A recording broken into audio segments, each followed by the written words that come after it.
you have to be able to accept the fact that you're gonna be cringy. You can't be funny without being cringy. Like every funny person you've ever met has had to get to a point where they put themselves out there. Like they're not funny. It just comes off as cringy.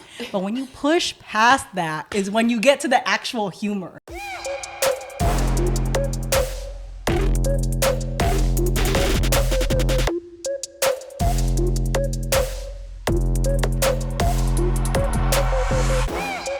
Welcome back, my billion-dollar baby. Today we're going to dive into how to not give a shit what people think. And I have the two best people on today that are really going to help you understand how to do that. So listen closely and welcome Kat Lay and Natasha Electra. All right, my ladies, my two funny girls. You guys are both funny, so this is unusual. No pressure. It's unusual. I'm used to boring people. No, but like there's not as many girls that feel like they can lean into just being funny all the time, but you guys, like, that's like your go-to and like the first thing you introduce yourselves with to like even men in a room and females, so I think it's really cool. But anyway, so I want to dive deep into how do you guys go about not giving a shit what anyone thinks about you, because you kind of have to do that to be funny. I literally cannot shut the fuck up. If I'm being so honest, I cannot stop talking.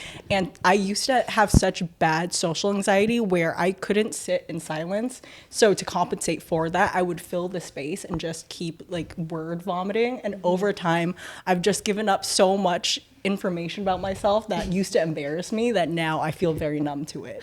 There's nothing about me you couldn't find on anything and everything. I absolutely will go on podcasts and feel like I'm just hanging out with my friends like I am right now. And then I say some shit like, oh, the internet wasn't supposed to know that, but you know what? It's fine. It's fine. We're all friends here. We're really not, but it's fine, you know? Yeah. That's cool. So yeah, so you get to a place where you've already said everything, you know everyone's reactions to it, so you're kind of like, why am I taking this that seriously? Yeah. Also, people's opinions of me isn't any of my business. Like that's not something I should be paying attention to anyways. You're not going to be for everyone, and you just got to understand like having fun is so important in life, because you can take yourself so seriously and just work yourself to death or just feel, I don't know. I used to care so much about what people thought and said about me when I was younger that I was miserable.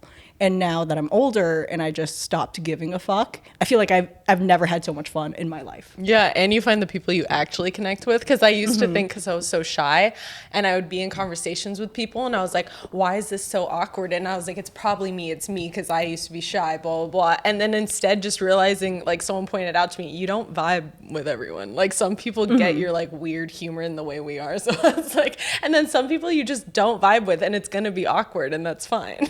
Yeah, exactly. Yeah, and it sounds easier said than done, just because I like to always play devil's advocate for people that are listening, and they're like, okay, that sounds so easy for you. But like there's people like I can relate. A spider. Hi, buddy. What you doing here? Special guest. You're like a jump scare king. Okay. You said easy for you to say. Or yeah, it just feels like, because I still care what people think. I know that I can say that openly too, because it's fine. A lot of people do. But at the end of the day, like as much as there's times that I don't care as much, but overall, I think I still care. Like it's not to the point where I could be like, go be totally like an idiot in front of people on the street. But you can on certain people. Like, certain people, yes. But I'm just saying, like, if you were like go outside and like, you know, make a huge wedgie with your granny panties up to here and walk around the city. Yeah. Like, I would care what people think. I'd be so embarrassed. I'm just saying, there's people that don't care at all. Do you get more embarrassed when you do something in front of strangers or people that you know? Because I feel like I get really embarrassed in front of strangers, whereas my sister is the polar opposite. She does not give a fuck if a stranger thinks she's weird. She's like, I will never see this person again. Yeah. So I'm going to go and do this like wacky shit at work. Yeah, whereas you're that weird lady. You're like, no, yes, I am actually. I did have that giant wedgie, and I was doing the Macarena on Sunset and Vine. That's just my hobby, and I think hobbies are important. Sue me.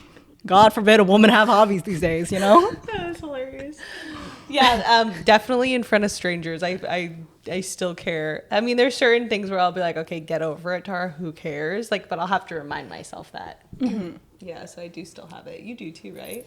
Yeah, I just do different things depending on like if I'm putting them. So depending on the person, sometimes if it's someone I actually like admire or look up to, sometimes I could get in my head. So I have to like do tools to remind myself they're just a normal person and like put them back down to my level. And then I notice I'm my better self in front of them, because sometimes I'll be like, why am I being socially awkward? I can't even talk. So it like helps me just speak clear. And I think the reason why this is such an important topic is because the more you don't care what people think, the more that you can be your authentic self. And when you're your authentic self, that's when you truly stand out.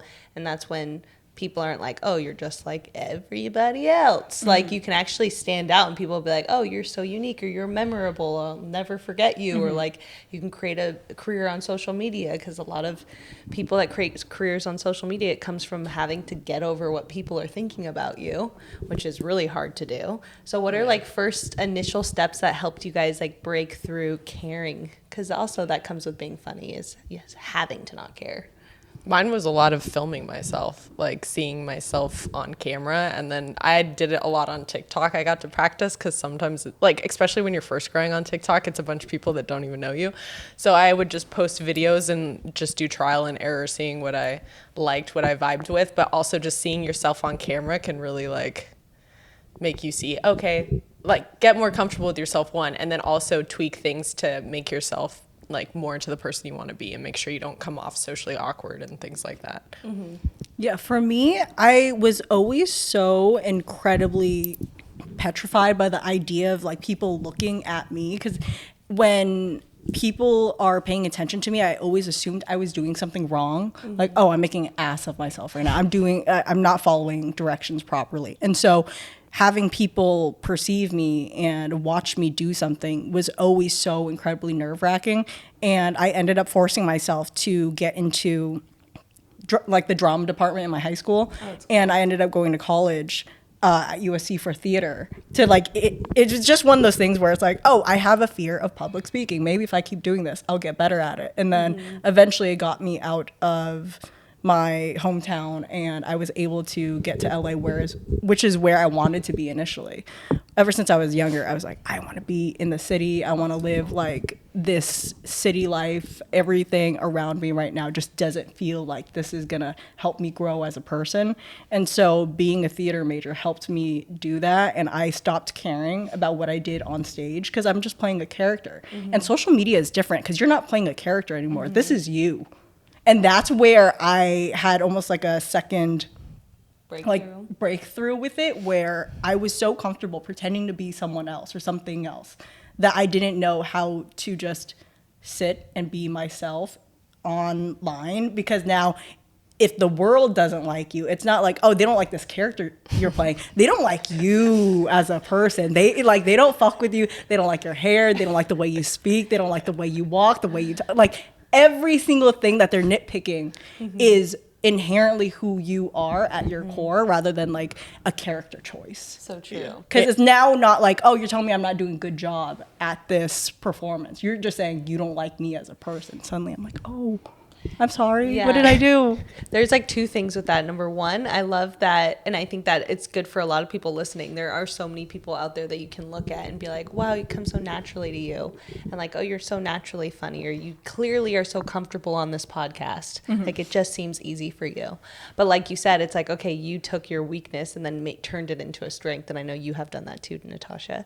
But like, you've actually taken that and been like, okay, let me work on this. And I know this is something that's holding me back. And so some of the people that we see today that we are so inspired by, that we're like, oh my God, if I could just be like that, it could have been like their biggest weakness, which is crazy to think about. It could have been the thing that held them back the most. And they just worked on it. So that's what's really cool.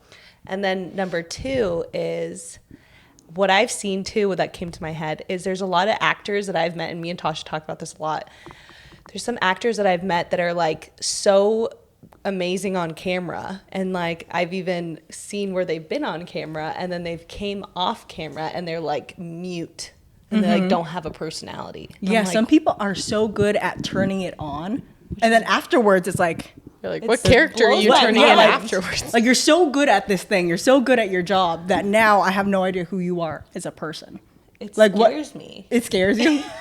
Tara doesn't like when I people are hate when different. I don't know who people are. Like, it's one of my fears. I'm Like, who I are know you it's your really? job to be a chameleon. However, I don't fuck with it. It's like for some reason my Be mind someone goes else. to like psycho. What's the word? Like a psychopath or something. No, Like, where it's they like a have secret multiple killer. personalities. Yeah, Oh, I'm like, okay. who are you? Which mask are you wearing today? Like, I don't know. It scares me. But, Tara's like, you're a lizard person. yeah, but I've seen it so many times. There was specifically a time with this guy that was like so good on camera. I'm like, he has the best personality ever, and then he off camera was like so uncomfortable. It was like pulling teeth to even have a normal conversation. I was telling Tasha, I'm like, I feel so uncomfortable. Yeah. That's happened to me with comedians too. Ones that are like so funny, and then as soon as they're like not filming, they're like socially so awkward and not funny at all. And I was like, what is happening? Like, Yeah, I feel like sometimes when people are used to having their jobs be performance based, they're so in tune to how to turn it on and be on when the camera's on, the lights are flashing. They know how to get into character. They know how to do their job and do it really well. But then afterwards, it almost takes so much out of them that now they're just recharging, or there's nothing left for who they are as a person sometimes. Because it's like, you are standing in front of an audience, you're getting this applause, you're getting this notoriety and this attention. And oftentimes I find that a lot of performers are really good because it comes from a place of insecurity a lot of the times. Like, that's just my personal experience with working with comedians and actors, is sometimes it comes from insecurity, and we all have it. Like, I'm not here to say that this is a personality like fault of yours that you are insecure and now you love performing because the applause feels good. Like, everybody has that in some capacity. Agreed. You just have a skill to kind of garner that self-esteem that comes within your set or your monologue, that now people are clapping, people know who you are, people love you for this thing that you're really good at. But then afterwards, kind of like, what do you do if you can't do that? Like, during the pandemic, the amount of performers I knew and I would see just kind of slowly spiral into this deep depression because now they can't go do the thing that they love, the thing that is giving them like this higher sense of purpose and the self-esteem that they felt like they were lacking. It's suddenly gone. So what do you do then? And I feel like a lot of them that I have worked with have had to kind of like take a step back and just look at themselves and their life and ask themselves, what actually makes me happy? What do I like out of this thing? Is it that I love doing the actual act of performing or the act of like doing stand-up? Or is it that I just want people to like me? And oftentimes I found that it's usually I just want people to like me.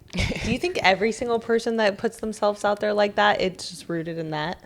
There's got to be some level of it, and I don't think it's a bad thing either. It's just like, if you're Yeah. motivated to get attention for that thing, it's probably Yeah. because you want that gratification of feeling good enough. Yeah, because it feels good when people are like, oh my God, you're so funny. Like, you were so good in this movie, this show. Like, it feels fucking good. It's almost like a bunch of strangers that you don't know telling them, I'm proud of you for being able to do this thing. I really like who you are as a person because I think it's the same person that's in your bit. And it feels fucking good. Even just being like an intern on a podcast for a few years, when people were like, oh, I really like you. Suddenly I'm like, oh my God. You like who I am as a person? That's sick. Like, it feels fucking good. So I'm not here to criticize anyone who does any job for that. But there is a line of like, you can't live your life solely and surround your happiness around people telling you that they like you, because it's so fleeting. You really got to find that within yourself. So true. I was curious, Kat, because like you said that you were like really trying to get out of your comfort zone when you chose your major in drama, and then I'm sure you became to love like that path, you know, even though that was like most challenging for you. How do you take like get past criticism that like is probably, I mean, one of your biggest fears, like public speaking, or someone's being like, you suck at speaking, or you're not funny. You know, it's like, how do you just like get past that? That's what I'm curious. I am very goal oriented, where if you tell me I'm bad at something, I love to then go and practice to do the thing right. Because the way I always saw theater and performances is that you're a part of a team. like this play, everyone in this play serves a purpose and has their own role to move the storyline forward. So if I'm not doing well in my part, I'm fucking it up for everyone else. And I really hate being the person that is like holding people back. I don't want to be a hindrance. I don't want to be a nuisance.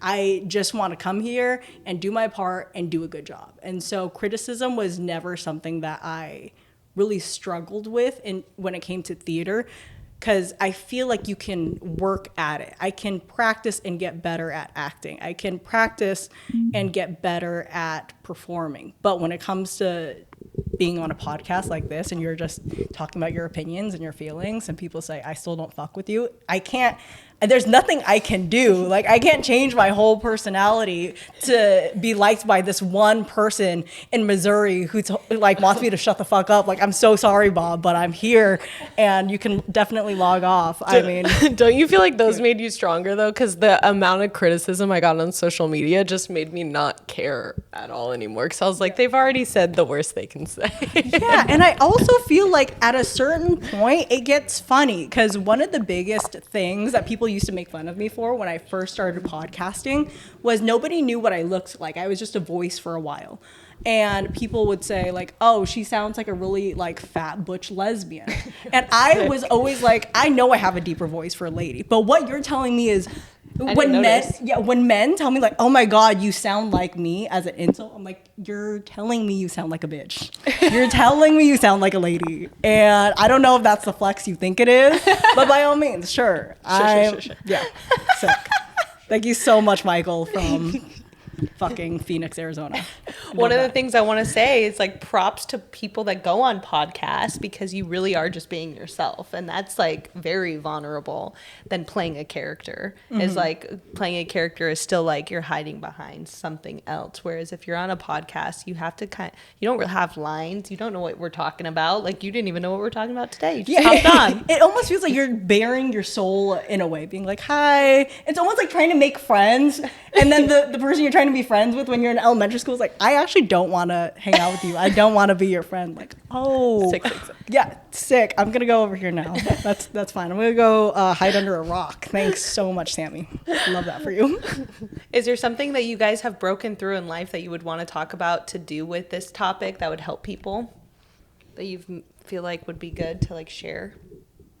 I just feel like surrounding yourself with good people who want to support you in what you're doing has always been my biggest thing. Is when I am surrounded by people who are really negative or just want to shit on people for putting themselves out there and trying something new, I find that I get very, very insecure. I revert back to almost being a child again, where suddenly I'm thinking about, oh, how does it look like if I say this, or I do this, or I dress this way, or I work on this type of project?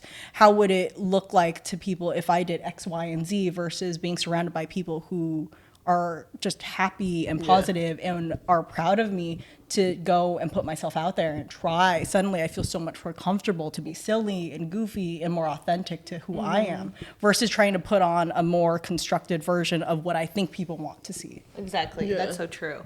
Because when you're actually comfortable with yourself and you start to not care, that's when you're in flow state, and like you're not thinking about what you're saying, you're just genuinely being yourself, talking, and then it comes with like a power once you actually don't care what people think.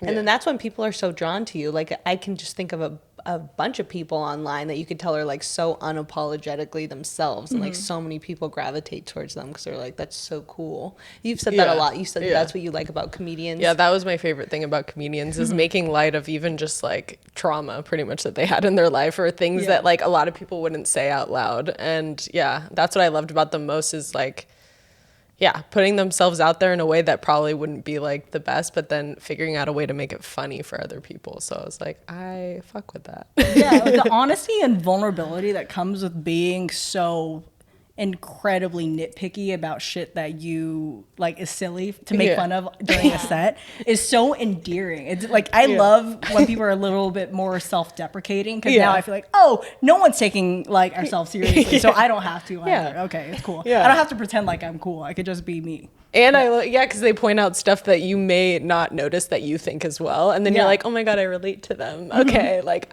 they're not perfect either. And then you like them more. Yeah, and suddenly you're like, wow, this comedian's fucking hot. Yeah. Fucking guys get so hot so fucking quickly. Yeah, oh my gosh. The moment you can make me hee hee ha ha, like I can't. You're so fucking hot to me now. Suddenly, I don't even know what Chris Hemsworth looks like. So guys, guys, isn't that hot. Take an improv class. You know who's really hot? Fucking Bill Burr. That's funny. Do you feel like that guys are more comfortable with you when you are funny too, or do you think it's only like girls are attracted to funny guys? I've noticed guys like it more because they're like, oh, I feel like I can talk, like say a joke in front of you without you getting all like, why would you say that? Or like worried about what, like not judging them or whatever. They're like, oh my God, I could say things without you freaking out. They're like, this is so nice. Just as much as girls are like, I want a guy who can banter, guys want a girl who can banter just as much, you know, who's funny. Because if a girl's just dry toast, you're like, sick. Like, Yeah, you're like, Dry this is toast. fun. I'll just talk to It should be a myself. t-shirt, dry toast. Dry toast. If you know, you know.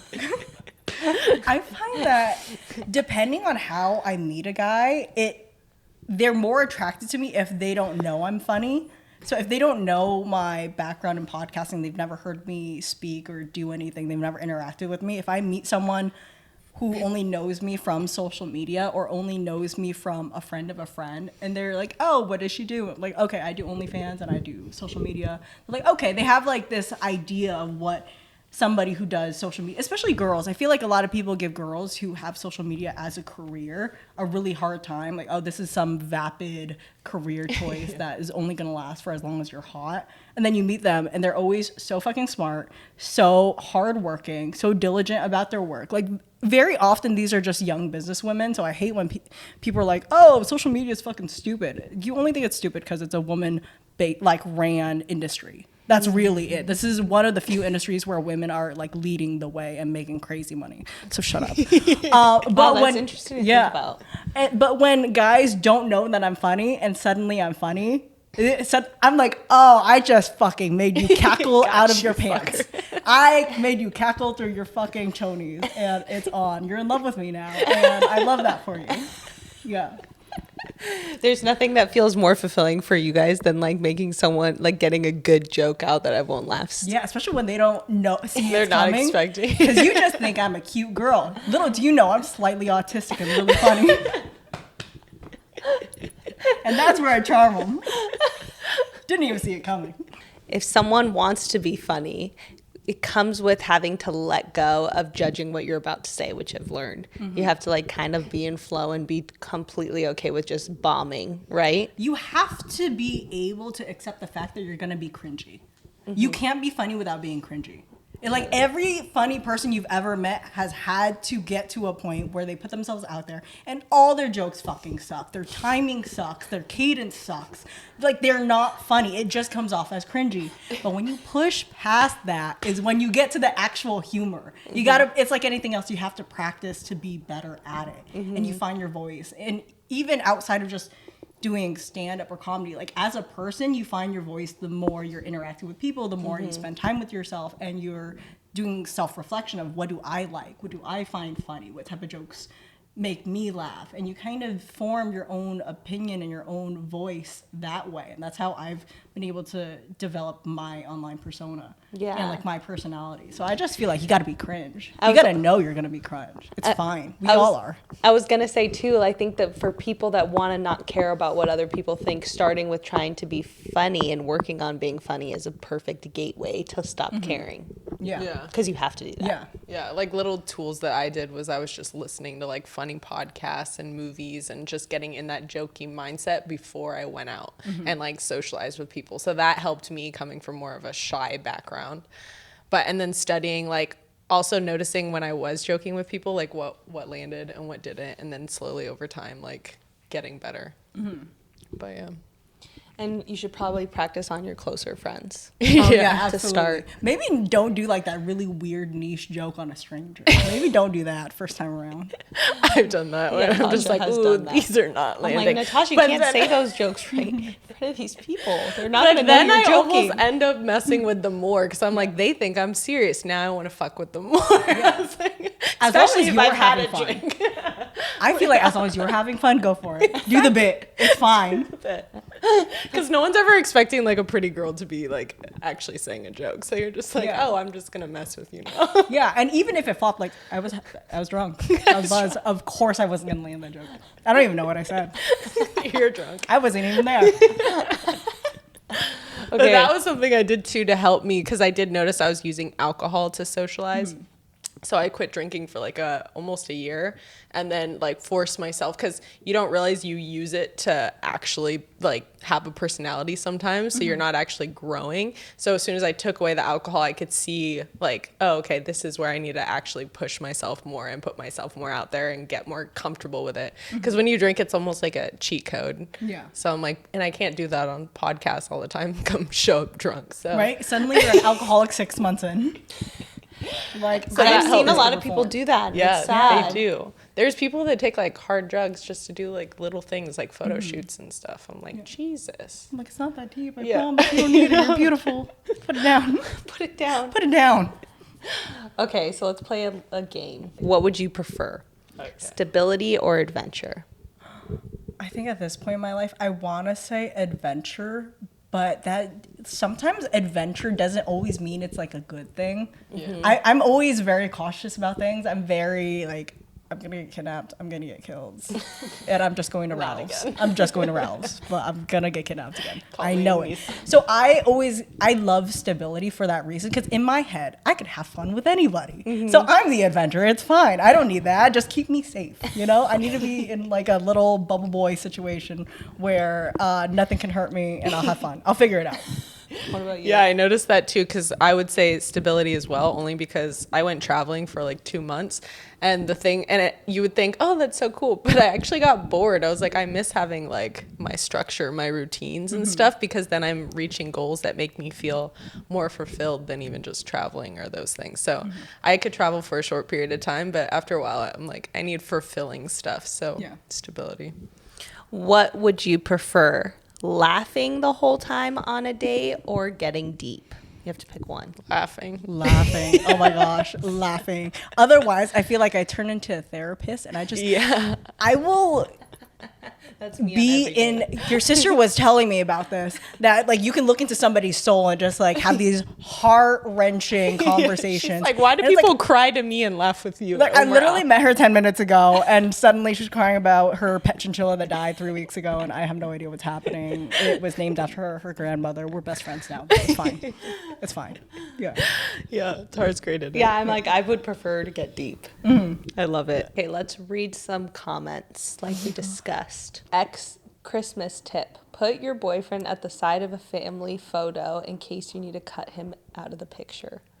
You know what? That's such a good idea. I'm not I even do kidding. that to like, myself though, and other that's people's such a family. good fucking idea. Like before Photoshop had that, like Lightroom has it in their app where you can kind of like digitally erase people from your background. Before that was a thing, you really should have like, if you haven't been together for longer than a year, you're on the side of the Christmas card just in case. Okay? I did that Boyfriends to and girlfriends to the side.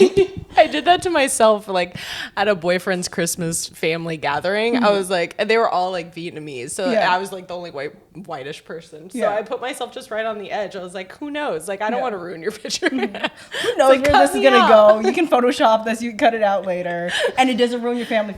It's really considerate, actually, if you think of This it. is sweetheart. Yeah. What do you think about this one? Women fuck who they want, men fuck who they can. Remember that. I think for the most part that's accurate. Yeah, but there are some guys that don't, That are Yeah. choosy. that are choosy. Yeah, I think it really depends on the guy. But for the most part, I feel like that as a blanket statement is pretty true, because men usually do you just kind of think like about? throw themselves everywhere. And it's almost like throwing spaghetti at a wall, whatever sticks. Whereas women are a little more selective, but they get like, it's not always quality. Well, that because we have you more get, options. It's like quantity. Yeah. Yeah. Yeah. I feel like it's like women fuck who they want and can, and then men fuck who they can. Yeah. It's like women have the option of like who they want, and like they just whoever wants to fuck them, like whatever. Because women just have more options, and then there's like the rare guys that actually do get more options because they've worked on themselves, and then they become more choosy because they see over time when they're probably went through their slutty phase that it isn't that great. So they're like, okay, I love I'll saying get that men have a choosier. slutty phase. They Because it's do. never worded like that. And it's like, wow, your slutty phase lasted a decade. That's crazy. They do have slutty They do. phases, Some and they of them could never always graduate have a from them. slutty phase. Some stay in it their whole And that's lives. like to me the most unattractive thing in the world. That will be a whole nother episode.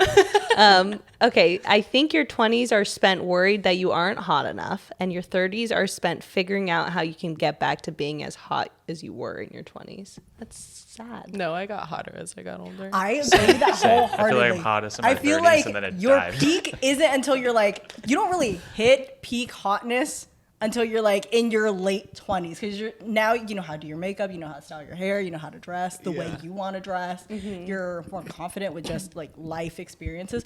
And mentally. Yeah, your brain is fully formed. That's hot as fuck. I am so truly amazed by people who are just automatically hot in their 20s. I'm like, how did you figure that out? I couldn't even figure out how to like do my eyebrows until 27. That's so true. This dude's been making me happy lately. I think I might post his arm later. Honestly, Like at a dinner when you only show like I your love a soft launch so hard.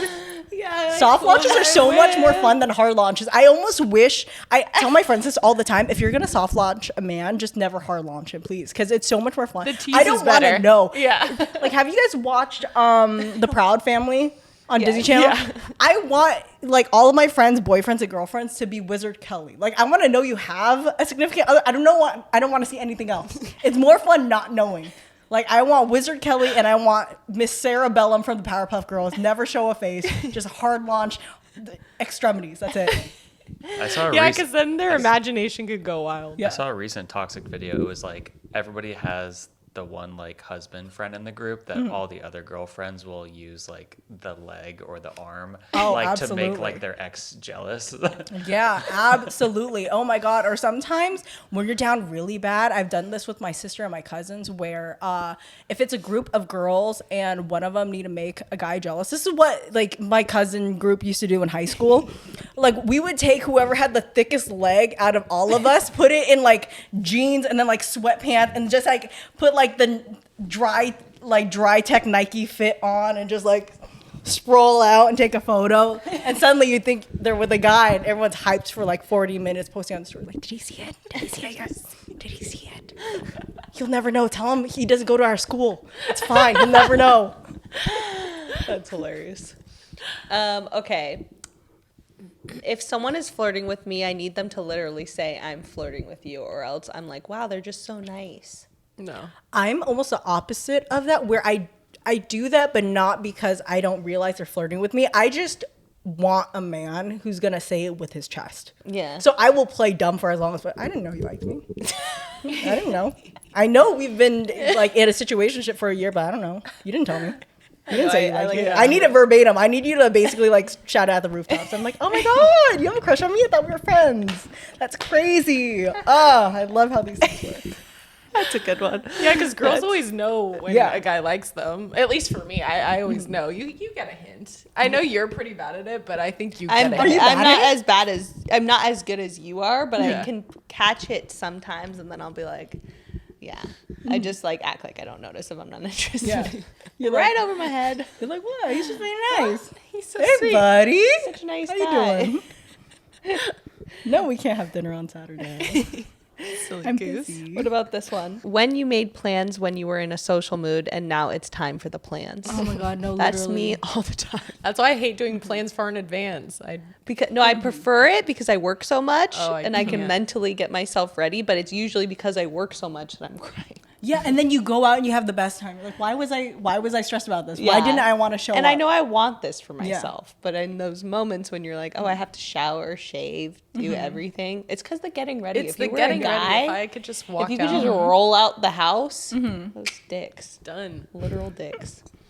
Okay, my new rule for dating is that I'm not going to save their number in my phone until we're married. That's what your one friend did. Oh, yeah. That is But hers so was like an funny. OCD type thing. Yeah. But yeah, I remember because there was like people would, when you would make up like dumb beliefs, like, oh, if I add their number, then it means like there's a risk they won't talk to me again, or they come up with like weird make Oh, believe now things. I'm making it more serious. I'm making it than more is. serious, so they would just like not add it to keep it like I'm cool. I don't care about them. But I yeah. almost have the opposite where I have a hard time asking people for their numbers because I meet people online a lot more than I meet them like in the wild. Yeah. And so sometimes I'll wild just place. I'll just keep DMing people and then suddenly it feels like, oh, I've had a speaking relationship, like friendship with you for a year now. Why do we not have each other's numbers? But I feel weird if I now ask for your number. So at a certain point, I remember I was talking to this guy and I had like I've known him for a year and a half, and finally I'm like, I need you to give me your number right now because this is fucking weird. This is weird. This is fucking putting weird. my You can't foot call down. me on Instagram Yeah. or text And then I me proceed anymore. to never text him, still only DM him. I'm like, but I need to know the principle is that if I needed to get a hold of your number and call you for something that I can. Because why have we been friends for a year and a half and I still don't know what your area code is? This is wild. You find out. Yeah. Not interested. Not It's weird to interested. I'm think good. of how many people we stay connected with just because of social media. Like, how many Yeah. people would you not speak to if it wasn't for social media? You most wouldn't of even them. remember that. You're honestly most of them. Like I don't Yeah. leave my house really. It is for kind of anything. crazy. Yeah. But because you see them like, oh, they're going out and I feel like I should go out more, I'll hit them up. Or they care about that. I care about that. I should hit them up. Oh, I love that. It's like, it's because you're Yeah. finding similarities because they're showing it. And then you feel like, oh, maybe I should reach out or Reach out. But otherwise you wouldn't It's even helped know me or care. reconnect with even old friends, which I like with some people. But then there's some people where I'm like, I don't really need to see their life updates anymore. Like, because they weren't like the best of people. And it's Are you somebody who will unfollow them or do you press the mute button? I mute unless they're just someone like literally will never run into each other. Then I would unfollow. I always feel guilty about stuff like that. So I'm like queen mute. I will Yeah, stay I followed love to mute. everybody and I just mute. Well, even my own, like, that's why I feel bad for even my friends. I was like, I rarely comment on people's stuff because I don't actually scroll the feed. Yeah. I only look at my DMs Yeah. and then like a few stories.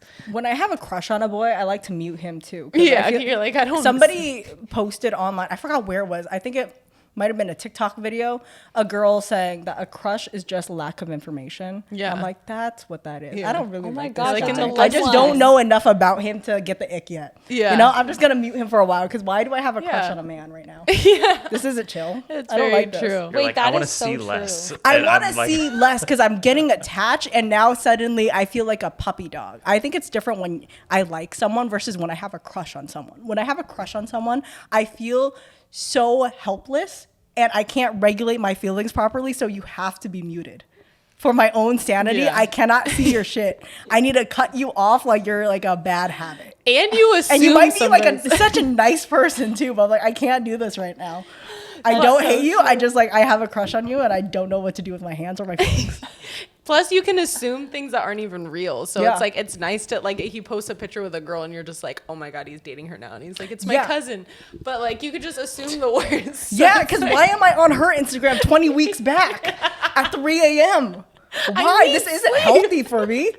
I have work in the morning. Like, I should not know about her vacation to fucking Mykonos 3 years ago with her family. I really shouldn't. Just because I saw her arm and you tagged her arm in a photo. That's not chill. That's not okay of me. That's so true. Like to tone your crush down, like Yeah. to Yeah. let it not be as prevalent in your life. Let's just Because your brain can assume get it out. That's so the true. wildest thing. That's the most embarrassing thing to me now. Like, I don't get embarrassed by much, but having a crush to me feels so embarrassing. I agree. It feels so embarrassing. just- I don't it want feels anyone to cheesy, know. right? Yeah, it feels cheesy. I feel like I have no control over anything that happens, and I become like a what's that toy that you're not supposed to get wet after midnight? Do you remember that movie? No. Is it a furry? Gizmo Furry? is like the name of it. Yeah. It was, oh, not the. I just feel like it's from yeah, it's that horror film. It's like that fucking toy. You can't get never wet heard after about it. midnight, or else it becomes feral and attacks people. Like that's me when I have a crush. Gremlins. I can't do gremlins. Gremlins. I feel like a fucking gremlin. Oh my gosh, someone needs to sedate me when I have a crush on a man. I can't do it. I need to be sedated. Yeah. And then you go on the second date with him and you're not interested and you're like, damn it. Yeah, What a waste of time. Because I built him up in my head and now I'm suddenly nervous. I don't know how to talk to anybody, or like I can't make eye contact, and suddenly I see him again and I don't even like him that much. I like the idea of him more. And that's my own problem. Like, he was a great guy. He was fine. Just like suddenly in my head, he was Prince Charming and he was Superman all in one. Everything he was I wanted. perfect. But no, he's just fucking Steve from accounting. And Steve from accounting's so cool, but he's not now. Like, I thought I was dating The Witcher, but I clearly am not. Love you, Steve. Get it, Steve. Love you, Steve from accounting. Love Steve from accounting. I don't know a Steve from accounting. What? Okay, can you guys think of like a really good comment that you guys have gotten on social media that you guys could think of off the top of your heads to read? I saw one yesterday where a guy was trying to shoot his shot on my most recent post, and he said something along the lines of, "Oh, if you need a date for anything, my father's son is free," referring to him. And it took me a while to read. I was like, I don't my get father's it. son. Yeah, he's trying to say like he's his father's son. He's free for a date anytime. My father's My son, father's that's- son is free if you need a date took for me anything. That so took long. me a Yeah, while. it took me a while. I'm like, am I dyslexic? Like, am I not gathering this information properly? Like, oh, My that's father's cute. son. That's cute. Wow, that's a good one. I was so petrified of being in the like comedy podcast space when I first started on social media, because it's all just men who want to shit on you for like literally anything and everything that has to do with you being a woman. Granted, they shit on everyone, even if you're a man. But I just felt like it was so scary to be in that space. Yeah. Granted, it's my whole following. I have a 97% male following. So love you guys down. Love you. Love you. This isn't to you if you follow me. If you follow you're me. nice It's not to about me. you. But in general, fucking petrified. Any flaw that you had, and they'll find new ones. Yeah. Meanwhile, I'm like, dude, you haven't even hit your puberty voice yet. Like, keep your voice down when you're talking to me. Okay, so tell everyone where you can find you, Kat. You On can socials. find me on Instagram at teen, and then you can find me on OnlyFans in the link in bio. You can also find me at home, but don't actually find me at home. That's scary. So you can find me here. Her address is. My address is 1234 Drury Lane, right next to the Gingerbread Man. Wait, lives spell on your her- handle. Oh, TIIIEEEN. Yeah, because if you just say teen, You're no one's gonna right. find you. Yeah, that's Have you how been you doing find me. that?